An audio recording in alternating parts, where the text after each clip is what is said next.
Fantastic. Well, welcome everybody to Insights Now's session on reinventing fragrance research. And we're certainly excited to have you here with us today. And this should be a really good session. We've got, together with myself, I'm Greg Stucky, the Chief Research Officer at Insights Now. And we've got Dawn and Maryana with us today. So Dawn, you want to give a quick intro for yourself?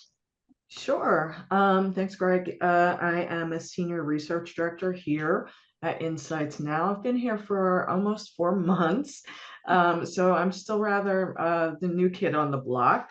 No bad 80s song intention meant to refer to that by any means. But yeah, I'm really excited for today's webinar. For me, I love fragrance. I'm wearing some now. I recently did an inventory of mood fragrances kind of in my home, just Nice. out of curiosity. So yeah, I'm really excited about today. Excellent, excellent. And Maryana. Great. I'm Maryana Kaplan. I'm with CEC Research in Cranford, New Jersey. We have a beautiful research facility that is specifically designed, parts of the facility are specifically designed for fragrance Right. testing. And we kind of know each other, Greg and Dawn, for unfortunately And more than 20 years. So that's we've kind right, of that's been in right. the same industry for a while, in and out of the same companies, in and out of the same seminars. So, and definitely have enough fragrance experience from the research, Sign, yeah. lots of research experience here. And Mariana, Yeah, even though it's like 20 years, we're still only like 30 years old, just a little. so That's right. we started when we were young. Still young, still young. Well, certainly as we go through today's session, we're going to be certainly providing a lot of good information, some wonderful thought starters, hopefully some ideas that you haven't heard before. Ask us questions. There's a Q&A, there's a chat. The chat goes directly to the three of us. And Q&A, of course, if you have questions, drop any of those in. We're going to try and monitor those as we're going through the conversation here today, and we'll try and answer those in real time as much as we can. But if we don't get to them, we'll get to them at the very end as well. Now, fragrances. There's something really special about fragrances. Fragrances touch us as humans in a way that a lot of other sensory perceptions that we have don't interact with us. They touch our souls, if you will, right? Elizabeth Taylor said the beauty of a fragrance is it speaks to your heart and hopefully to someone else's, which tells you a little bit about how, even especially as you get into fine fragrance work, it's not just about you and your personal experience, but it's how you interact with other people as well, how memories are formed, how you create memories about other people and for other people. So fragrances have this deep-seated value. And one of the things that we were thinking about as we were talking through this session and what we might want to talk about is what are the different roles that fragrances play in a specific product? So if you think about if it's a fine fragrance, if it's a fragrance of an object, say the scent of a laundry detergent, what are the different roles that a fragrance has to do? Because it's not just about smelling good, right?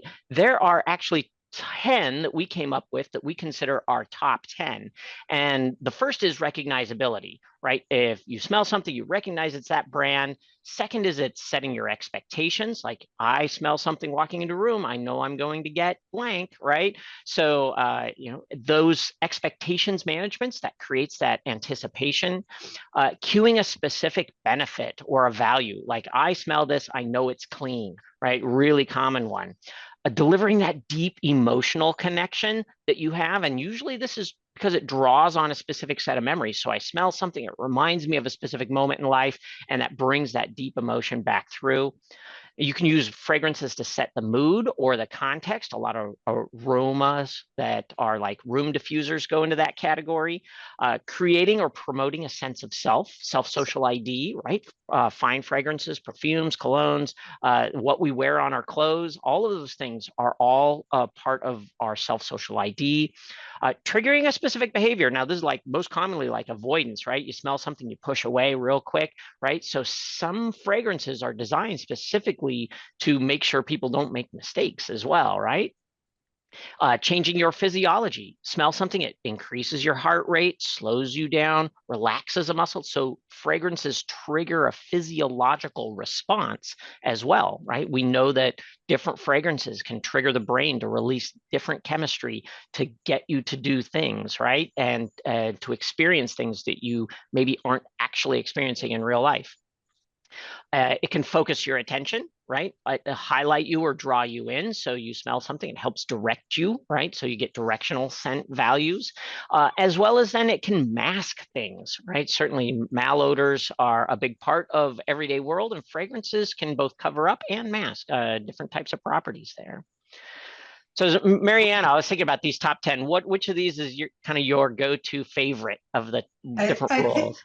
I definitely think we work a lot with the benefits when we Mm. test in different fragrances. One of the things we want to make sure that the product benefit and the fragrance is a match to it. So a lot of work have been done on laundry sanitizers, and we want to make sure that, you know, the scent actually not just, you know, a floral or fruity, it has to convey that benefit of actually scent deodorizing any kind of sportswear or Oh musty yeah. towels. Yeah, for sure, for sure. Yeah, that's a good one. I like that benefit. Don, what about you? For me, I think the creating or promoting a sense of self, social ID. And while this had already started to happen pre-COVID, during COVID, it exploded. Yeah. I was recently looking, and there's all these different companies that are using AI guided scent creation. It Oh, enables you right. to create personalized scents and even have a scent coach available to help you Wow, through it. yes. I mean, basically, you're filling out a questionnaire, right? So, not unlike what we see every day, but they're then using AI to interpret those results and to be able to come up with the fragrance profile Oh, that sure. would best meet that individual person, match that social ID they're looking for. Yeah, that is cool. That is cool. That's definitely a really interesting part of fragrance. And I always say like polo for me was like this simple classic example. I smell it and I always assume my friend Frank is standing right there because that is always what he wore the whole time, right? Like that's how I got to know him and that's always just was his go-to. But you're right, like you could become your own signature character, right? And that's super cool. For me, it's No all the offense to emotional pieces of it. perfumers. Oh, that's true. If there are any perfumers on the webinar, no That's offense to you. AI will not replace that's you. right. This is just something that consumers are looking into. They're curious Yeah, about. yeah. Well, for sure, for sure. Yeah, for me it's all about the emotions. Like that's my favorite part because fragrances are trigger different emotions from different people, and it can trigger like the cyclic nature of emotions, right? It can make you get super nostalgic, sad, happy all at the same time, just like boom, and so it gets this flood of emotions. So that's really interesting. So when we think about all these different roles for fragrances, one of the things we're talking about is like what needs to be rethought, what needs to be reinvented in terms of fragrance research. If there's all these different roles that fragrances are playing, then why do we see so many requests and so much research that's just about how much do people like the scent and making decisions on scent changes based on if they like scent A better than scent B? Uh, why are we just focusing on simple fin to concept, attribute descriptor oriented scores, jar scores, uniqueness scores? Oh, how is that helping us really deliver against, say, an emotional profile, say, a sense of self, say, a benefit that's going on? So we thought, you know what, we really need to reimagine fragrance research. And with a reimagined fragrance research, what are some of the things we would really need to do in order to make it truly connect with people's behaviors and the roles that the fragrance should do? And we had three key pieces that we came up with. First is priming people. So often fragrance research is done without a whole lot of context, or the context is very minimal. And we think that we could do a lot to get people into the moment. So either put products really in the actual moment or to bring that storytelling or other type of characteristics forward. The next is getting to that implicit association response. So this is really helping understand like what exact percentage of the population is experience a fragrance in a certain way. If I understood how many people I was having a certain benefit association for, or an emotional response, or connected with their self social ID sense, I would know exactly what group of people I could target, and understand my financial outcome as well. So really understanding the implicit connections that you're delivering with fragrance would be a big piece of it. And then finally, finding a way to monitor impact on behavior. And I think a lot of this has to do with the research design itself. And if you need, you can predict it from, say, a quick test, but to really get to that full impact on behavior, you need to actually see and monitor that behavior in real life. So today we wanted to talk about three different component pieces of reimagining fragrance testing, a couple three improvements. And this is, of course, not an exhaustive list, but it's what we have time for today. So we want to talk about fit to moments of use as a way to talk about improving our fragrance research, and then fragrance benefit associations and emotional scores. So let's talk about the first one, moments of use. And Maryana, I know that you are, this is like bread and butter to you because you actually have a facility. And so you're bringing people in every single day. And sometimes you're putting them in booths. Sometimes you can send them home with products. Sometimes, they're in, an actual full fragrance like environment. So like, are you able to like replicate, like what are some of the things that you can Yes, see as absolutely. opportunities? Sometimes when at home, when we need to test a lot of prototypes, Mhm. and unfortunately, we're not able to make a lot of new devices, or it's some new technology that we don't want in hands of consumers yet because the safety wasn't done, or we haven't really tested it properly from mechanics point of view, but we want to get a first impression. And we really can't give consumers those products home to first try, or there is all kinds of intellectual property issues.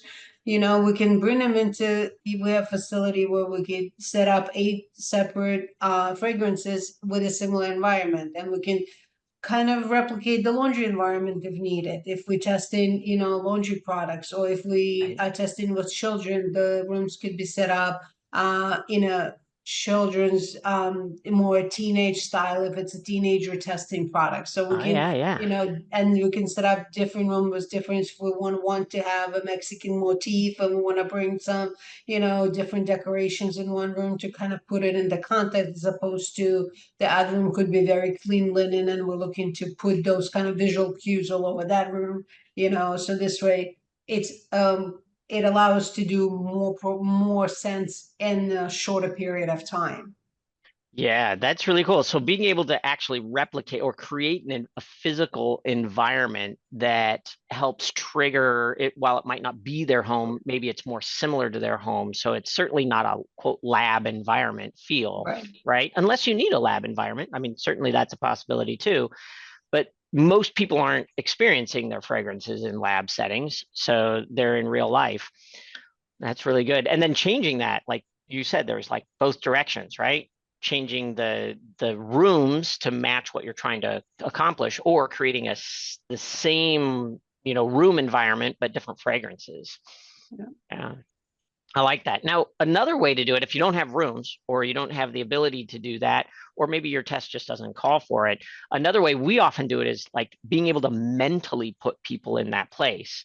So I know, like Dawn, I mean, we're talking about storytelling a lot, right? So Yes. bringing that part to life.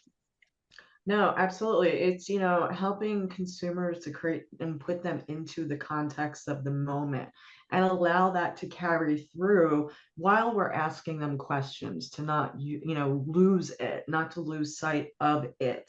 You know, talk about, the a recent time when you walked in someone's home and it Mhm. felt warm and inviting and it smelled clean. What was that experience, right? Talk to us about that. Be descriptive. And it helps to really set them psychologically back in that moment. Right. And that changes the type of data that we get. So when we Absolutely. when we prime people and we put them in context, that radically shifts the type of responses that we get within the research. So no matter what kind of questions you're asking, even if it's standard types of liking questions, it will change. If you prime them differently, you will get different responses, and we see that quite regularly. Yes, yes, absolutely. And also more powerful responses True. because they're laser focused. Right. Those moments. And I find that I trust the data a little bit better too Yes. when I'm in that environment, because I know that I've gotten closer to maybe what might be a reality while still maintaining some sense of control. Right. Okay, so the next one is queuing a benefit, a specific benefit or a specific value. And we decided to pull a laundry detergent example here. So if I had something like this Kind Laundry, ocean breeze scent product, I might, prior to my research, ask, understand, well, what are my musts and must nots? Like this fragrance, what does it have, when they smell it, what do they have to connect with? Like it's got to make them think it's going to clean. It's got to make them think organic because that's my brand. It's got to make them think from nature. It's got to make them think medicinal, or maybe it doesn't, right? Like, but if I knew that that was true and that's what they wanted, I would say those are on my must list. And then I might make a must not list, right? And I think in research, a lot of people forget that you got to avoid things too. So sometimes it might deliver great on clean, but it might be a little musty, and that's actually pulling you down, right? So some subconscious elements. So understanding what you don't want it to smell like is also very valuable. Now, a traditional way that we see to get to this information is check all that apply style questions. So which of the following do you associate with the scent? Is it clean? Is it organic, musty, artificial? The downside of this is that only the things that are really top of mind are they going to check. And if you're looking at the must not side of the equation, you don't know if they didn't check it because it's definitely not doing that, or if they just didn't check it because they kind of looked over it because it wasn't prevalent for them, right? So the traditional check all that apply style question doesn't really get to each individual's reaction. So when in a reimagined setting, you would want to take an implicit, explicit oriented approach. So understanding if that scent is connected implicitly or not to a certain set of keywords or descriptors or values. So in this case, it might be that, from the participant's vantage point, a simple question like, does the following word describe this scent? Clean, yes, no.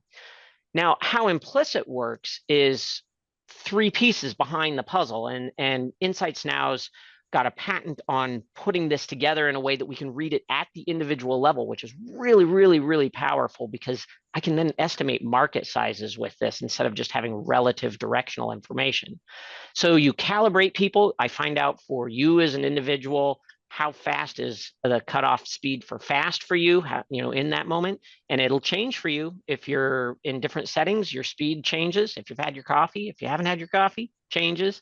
So understanding for you in that moment, where your cutoff is, then priming you, as we talked about before, and then doing the assessment, right? Is the reaction fast or slow? And while they're doing that assessment, I can understand, is there, when they click yes or no, was that yes or no a fast yes or a slow yes based on their calibration? And if it's fast yes, that's that positive implicit connection. And that's one of the most powerful connections, because that means that that connection is already deep-seated in their mind, right? It's right there at the surface when they've been primed to say, does this laundry clean? Yes, bam, right? And if they have to pause just a little bit and go, oh, yeah, I think so, click. Well, that might have been slow. It's a little bit more explicit.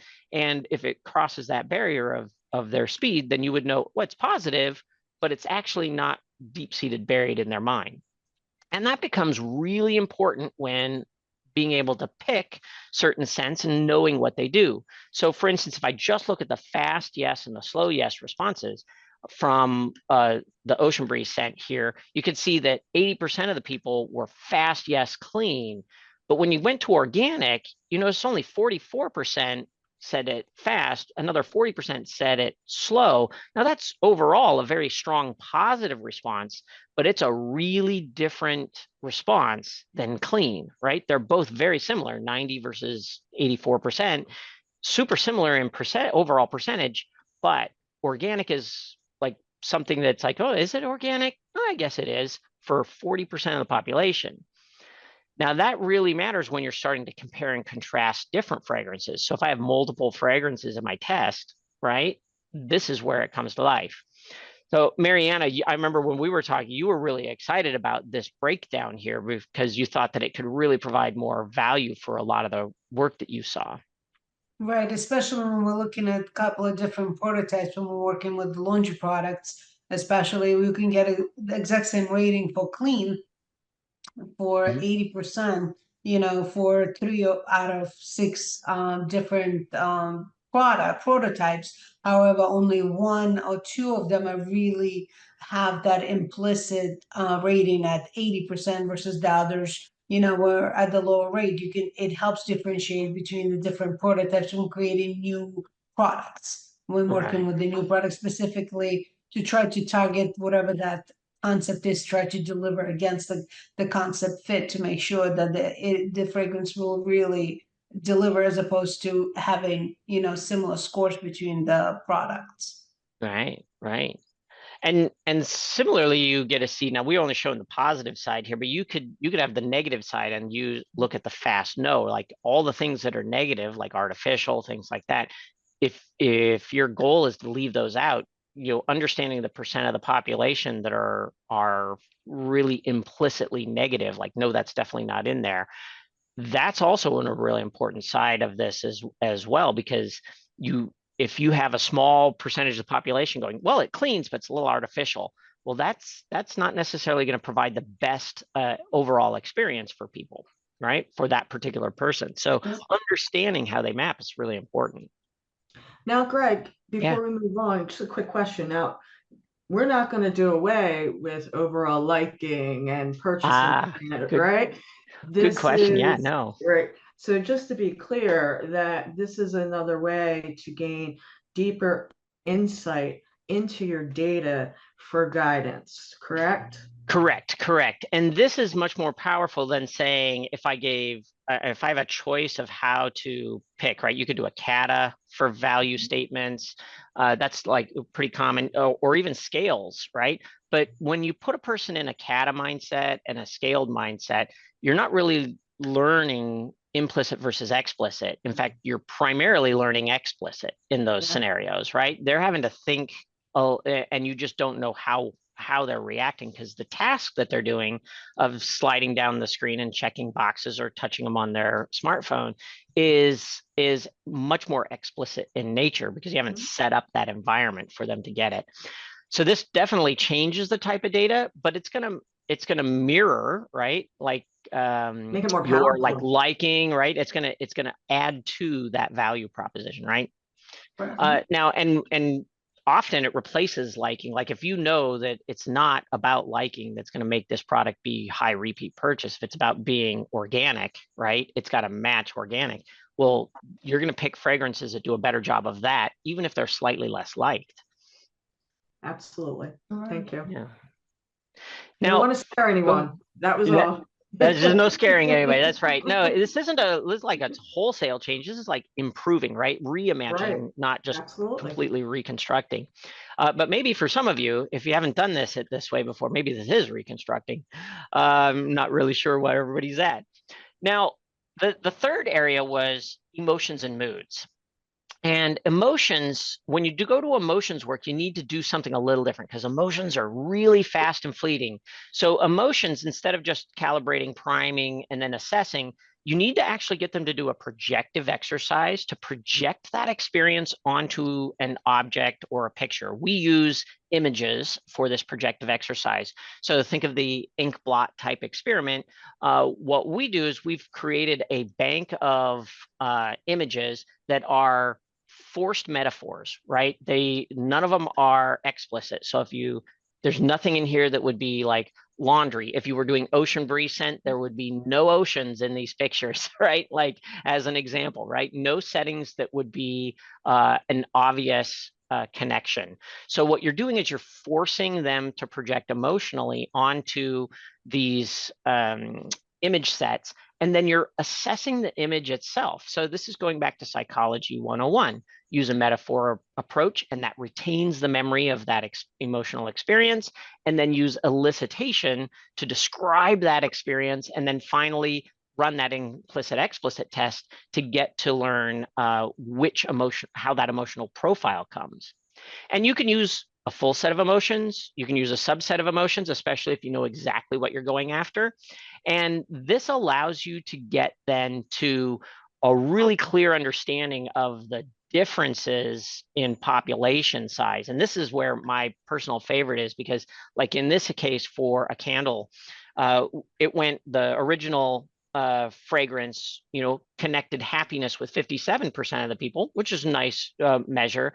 But when it went to the new fragrance, that was all the way up to 74. So you got a nice big increase in the percentage of people who you are connecting with.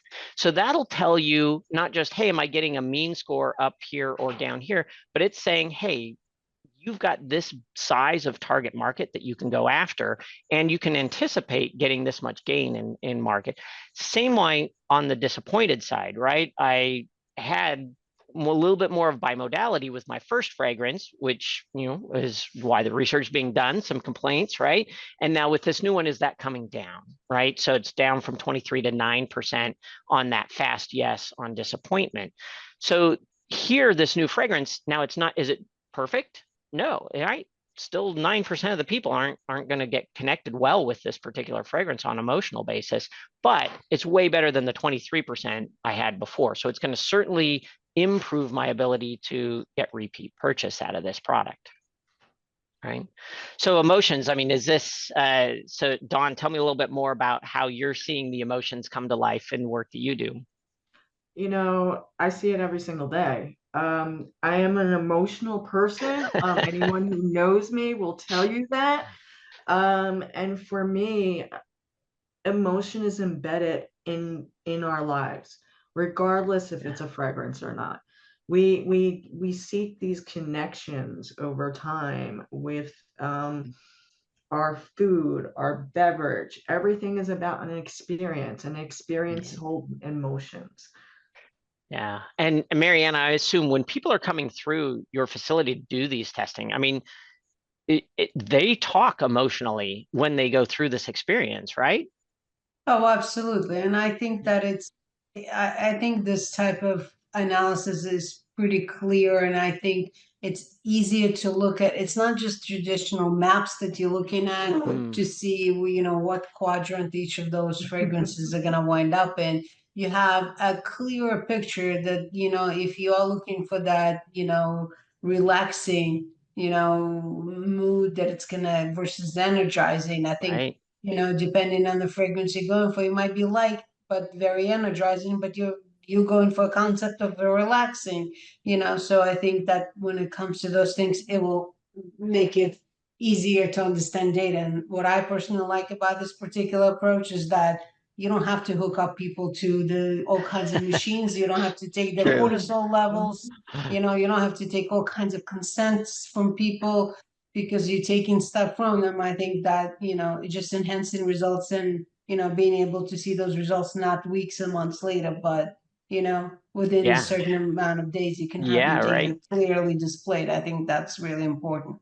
Yeah, How many exactly. times, Mariana, have we seen, right, whether it be a fragrance study or food or beverage, and you can look at the respondent's facial expression, right? You can see the emotion on it, but it's not being captured anywhere, right? This Right. captures that and brings that element into the It data. quantifies it. Yes. It For does. sure. Yep. It does.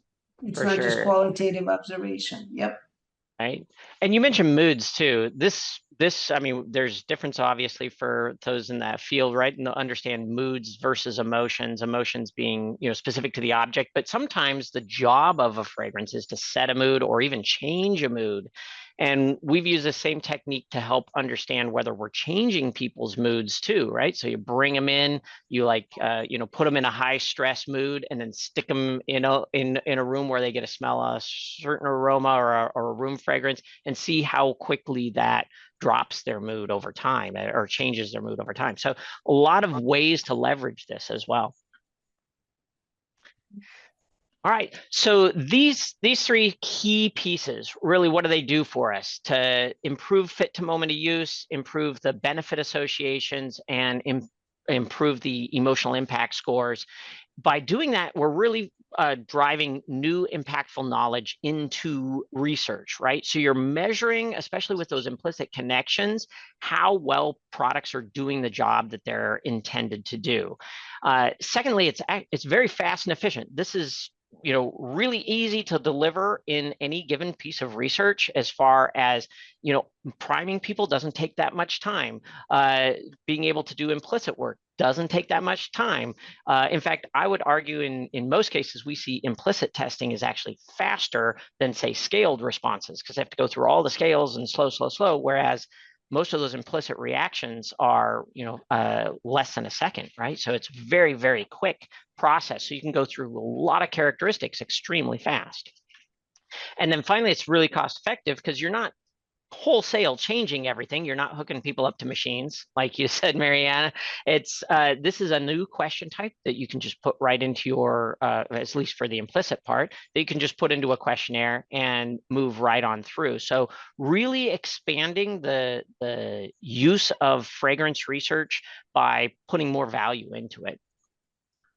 And Greg, I think just to build off of that, right? I mean, after coming on board within a couple of weeks, I found out that we got the patent on the technology. Oh, yes, true. Right? We just got that. Yep. Yeah, and that was really key. I mean, and the implicit explicit really led me to Insights Now. I was familiar with it, but it was something that I loved. And while yes, it's impactful knowledge, fast and efficient, cost effective, I'll be honest, it may not have been perceived as this. Oh, sure. In the past.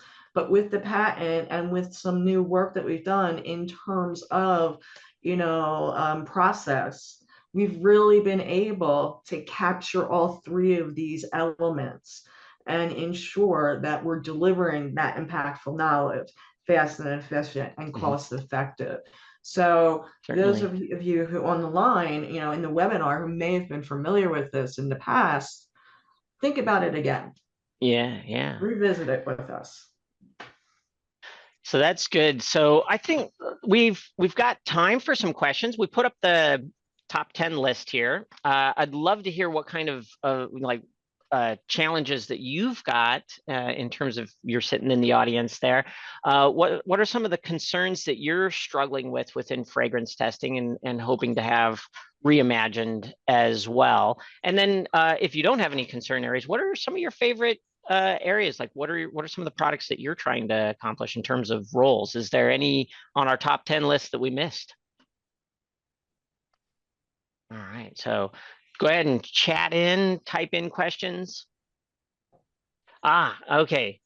So let me throw a first one out to you, Don. Maybe you're really good for this one too. So thinking about descriptive panel measures to describe a fragrance versus consumer implicit measures, like, is there a pro and a con to one or the other? Let's say I'm changing a fragrance. I need to know that it's like more ocean breeze or whatever.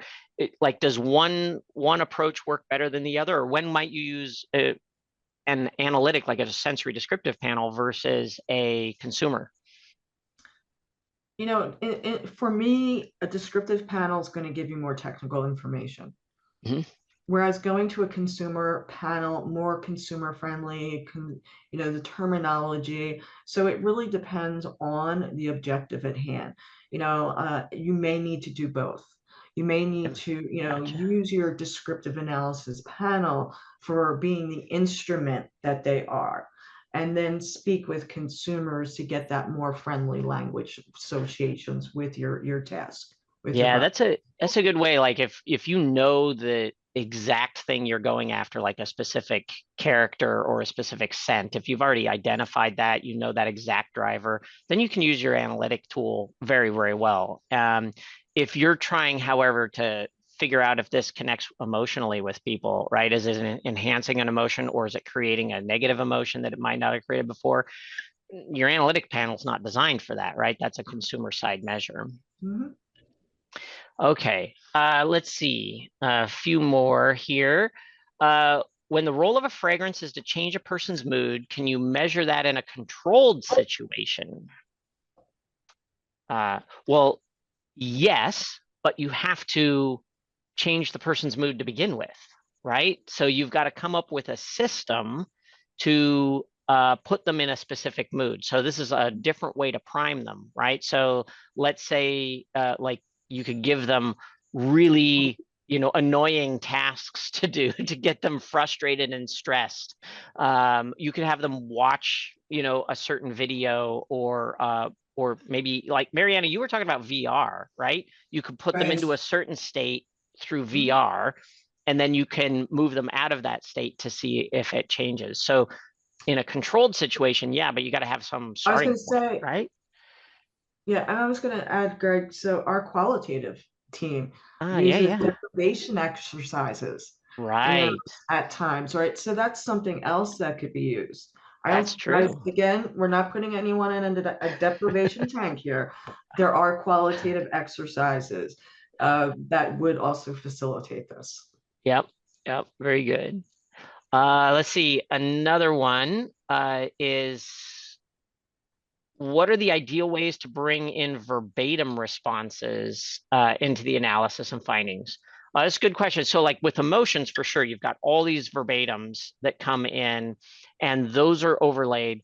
One of the nice things about verbatims is you can catalog verbatims and use them for, like I personally like to use them to make it more the report, like the story of the fragrance come to life, right? Because you can use a person's description of it to maybe highlight how it smells in a little different, more elegant way.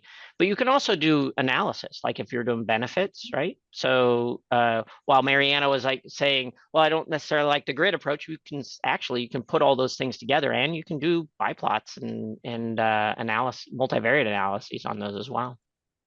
In addition to that, we recently had a webinar on generative AI.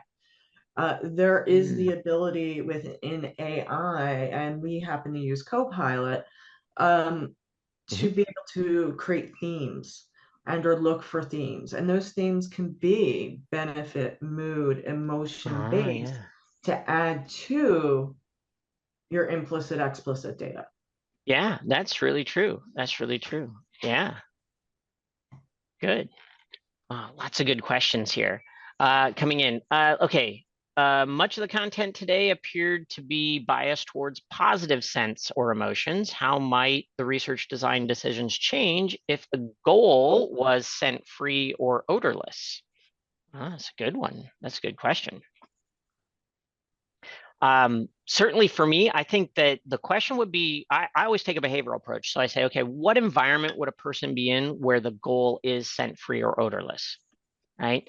And so one of the things I would want to know, I would think, is uh, do people, other people besides say the wearer or the person experiencing it. So let's say it's unscented laundry. If I, it does do other people notice that I have a particular aroma, right? So you might change the design so that it's not necessarily about one person, but it might be about two, right? So fine fragrance is that way often, right? Like you think about the love connection, right? The person wearing it might think it's doing its job, but if their partner doesn't think it's doing its job, it's never going to last, right? So maybe in odorless, that might be a good option, is to think about who else might need to be noticing it or not noticing it. Other ideas on that one? Also it's, I think, understanding the mood prior Okay. to entering into what, the scent-free product and or odorless product. What is that mood prior? And is there Yeah. any significant change once they are then exposed. So if I think about, let's say there was a spray for a bathroom that was odorless, that was supposed to cover any malodor, right? Measuring that mood prior, measure the mood in context in the situation, and then see Nice. whether or not there are any differences. I think it's That's a also is good very important to make sure you have the right consumer. So if you are targeting, if the product is going to be a fragrance-free product, you want to make sure that those are the consumers who are, looking for that natural fragrance-free, as opposed to somebody like myself. No matter what I buy, I'm always looking for that Yeah. highest fragrance level of fragrance, and to me personally, fragrance-free products is not something I go for. So I think in selecting the consumers that are, this product is designed for is one of the quickest and the best ways to accomplish that as well. I like that. I like that. We got another question more on form. So for instance, if we're testing a fragrance going into a lotion, right, how much does the context of the overall product format matter, right? So if I've got a product, say like a lotion, right, how much does me sitting at, at say in a booth, putting it on my skin, smelling it, does it, if I'm versus at home, et cetera, so forth, or can I smell that fragrance out without putting it on my skin? Does that matter? So are there any pros and cons to the different context formats? Well, I think, Maryana, you can also speak to this, but if we take a lotion, for example, you can smell it when it's in a, blinded bottle.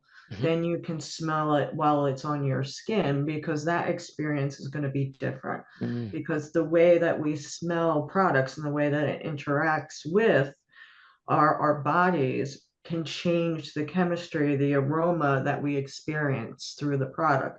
So generally speaking, you will be evaluating it in those different formats.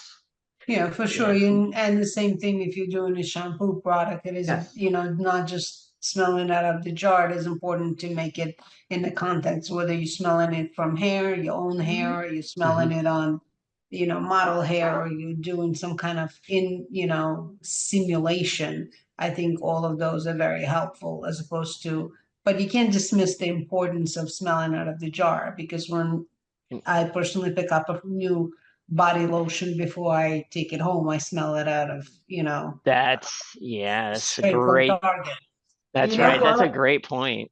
So if Yeah, I and hated it at that moment, there's nothing will make me take that product home. yeah, same thing. And so even thinking about like some consumer packaged goods, there was one of the early adopters, they who really understood their consumers, was a dishwashing detergent. They recognized that consumers were trying to pull that little lid, that to smell what the dishwashing detergent smelled like before purchasing. And they actually at some point added a scratch and sniff Right. sticker. Yeah, that's a really good point. And I think I would say for this one, that's probably the strongest understanding, because if you have a lotion and you're in the context of shopping and buying, you have a different behavior for how that fragrance is connecting with you than if you're in the use moment, right? So I would say, like for this question on lotion, you would want to be in both, but make sure that you put the people in the right mindset. So here, smell this for, when you're in that shopping moment. So put them in a shopping mindset, get a good understanding of how that fragrance connects. Oh, my camera just went off. That's all right. And then go ahead and move people into that, into a use case scenario where they actually get to apply. Yeah. All right. And one more here. Global consumers. How do you tailor study for global audiences? Is there any special considerations here? I mean, from my perspective, you always have to be aware of any cultural differences and with any research, and ensure that you're incorporating it. But in terms of, let's say, our implicit explicit model, I mean, Greg, you've been here for a lot longer than I have.